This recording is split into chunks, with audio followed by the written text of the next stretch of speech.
asalaamaaleykum yéen mbokk internet yi nga xamante ni yéen a baaxoo di suivre seen chaîne Layène SN tey nag ñu dikk ak yéen ci xibaar bu yees ñeel le leader de Pastef moom Ousmane Sonko rek mu lancé li nga xamante ni mooy économie sociale et solidaire foofee ca commune bu Ziguinchor. moom nag da ko xamle woon ci programme bii di Burok dafa soxla li nga xamante ni mooy 100 000 grands volontaires yoo xamante ni dañuy contribuer à hauteur de 50 000 francs wala lu ko ëpp bu ko defee rek mu mën a daal di taxawal li nga xamante ni mooy programme bi nga xamante ni promettroon na ko les Ziguinchorois, à savoir faire en sorte que Ziguinchor daal di bokk parmi les villes les plus développées waaye it les plus modernes du Sénégal. Donc loolu nag nee na pour mu réaliser ko il faudra les fonds et on sait tous que mairie yi en général amuñu fonds yu bëri. moom Ousmane Sonko moo tax mu lancé initiative bi permettre à ce que patriotes yi participer waaye moom daal mu mën a atteindre objectif yi nga xamante ne mettre na ko en avant pour la réussite de son programme Burok. ci leneen li ñuy àddu rek mi ngi ñeel le journaliste Pape Ndiaye moom nag mu àddu ci arrestation Pape Alé Niang di xam ne rek ni kii di président Macky Sall baat na recordu arrestation fii ci Sénégal waaye du emprisonnement ak convocation waaye yamu ca rek moom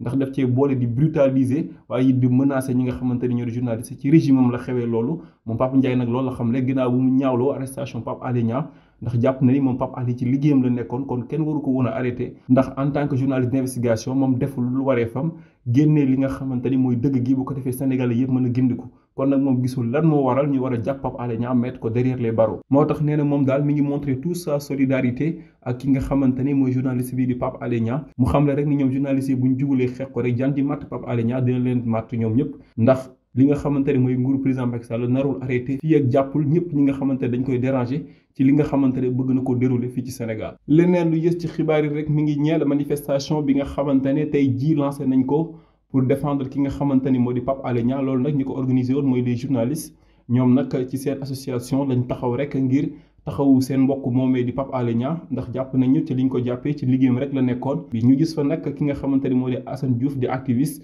moom nag mu ñëwoon ci mbir mi waaye it sànni ci kàddoom rek daal di xamle ni mbir mi daal nekkatul mbirum benn nit ndax fi mu ne nii daal président Macky Sall dafay dérouler li nga xamante ni mooy li mu bëgg ci Sénégal. kon nag fi mu ne nii ñëpp war a àndandoo muy activiste muy journaliste muy politique ñëpp war na ñëw taxaw daal di xeexal ñi nga xamante ni ñoom ñoo nekk fi mu ne nii derrière les barreaux ñu jàpp leen ci lu dul wàllum politique ndax li ñuy wax dafa neexul ñi nga xamante ne ñoo fi nekk. moom daal yemu ci rek daal nay dànkaafu ki nga xamante ne moo di président Macky Sall di ko xam ne daal li yëpp da koy def ngir mën a am troisième mandat waaye nag xam ni ñoom dinañ taxaw jàkkaarloo ak moom bis bu fi taxawee ne dafay taxawal li nga xamante ni mooy projet boobu di projet troisième candidature am pour am troisième mandat.